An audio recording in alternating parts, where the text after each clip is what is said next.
Some time ago there was this talk about giving traditional rulers a function in our constitution. Yes. What do you think about that? No, I fully support it.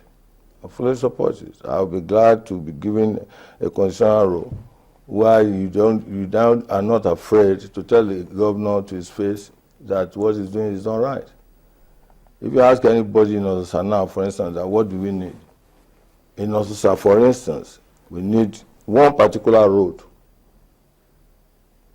We have been talking about it long ago before this government, and now we are saying the same thing. We have a representative, don't we? We have a councillor.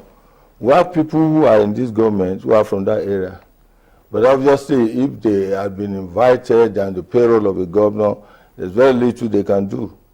But as a traditional ruler, you cannot eject me from my throne because I've told you the truth. But if you don't have a constitutional role to be part of government, but like I said, in Ogun State, it's even better. We have what we call Ogun State Traditional Council meeting. We have meetings, we do democratic decisions, and such decisions are sent to the governor. It is now left for him to implement it. Because they'll still come to you during elections for campaigning. Well, hopefully. You say hopefully, don't you? Yeah, because it doesn't necessarily have to come.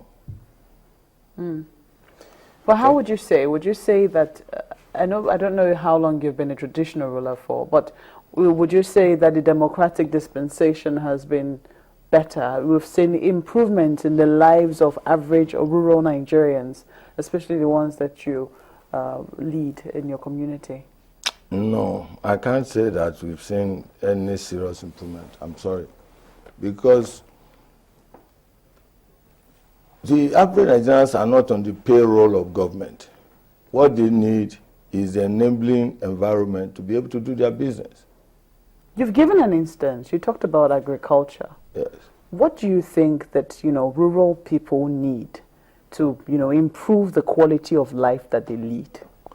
Okay, for instance, you said it, and I just told you that in agri, for instance, it has improved because the users of the commodities that have been brought from the farm have the wherewithal of what to do with it. Is it to store? Is it to change it into products? Unlike before, where it is predominantly cultivated for consumption. And when you make too much cassava, for instance, it's not everybody that's going to eat it.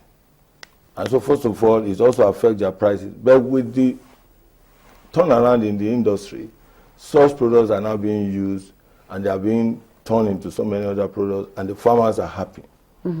But that is because there is a revolution in the Ministry of Agri. If we have such revolution in other ministries, there may be things we turn around. For instance, what other ministries? Like power, for instance. Power is very, very vital.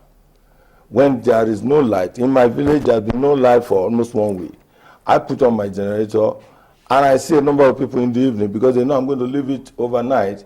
They come to put their telephones and stuff for charge. So I had to create a special area, make a special board with so many 13-amp sockets, and I leave it outside so they come and plug in their phone. Why do they need to do that? The bricklayers have to be called to say there is a job. The carpenters have to be called to say there is a job somewhere.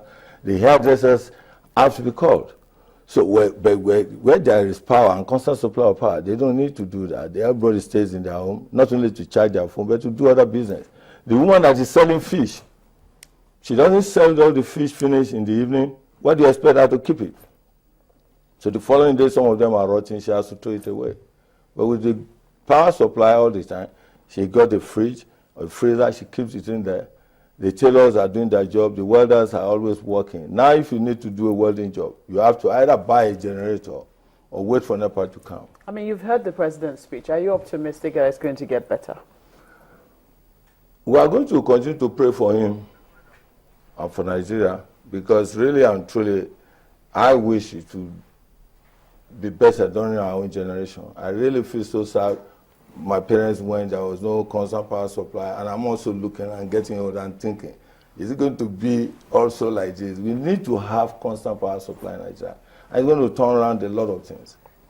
All right, that's a very that's a place where we'll have to let it go today. Thank you very much indeed for coming on. Yeah. We've been speaking with His Royal Highness Oba Dr. Adetoye Alatishe, who is the Begonde of Ososa. And thankfully for his open door policy, I imagine that your house will be full today. It's your birthday. Yeah, but tomorrow, in another 3 days, is also Ilea.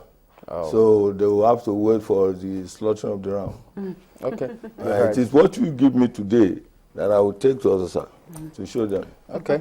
That's if you wait until we finish the program, because we have an extended version of Sunrise Daily today. It will be 9:30. So we'll be back in just a moment. Join us again.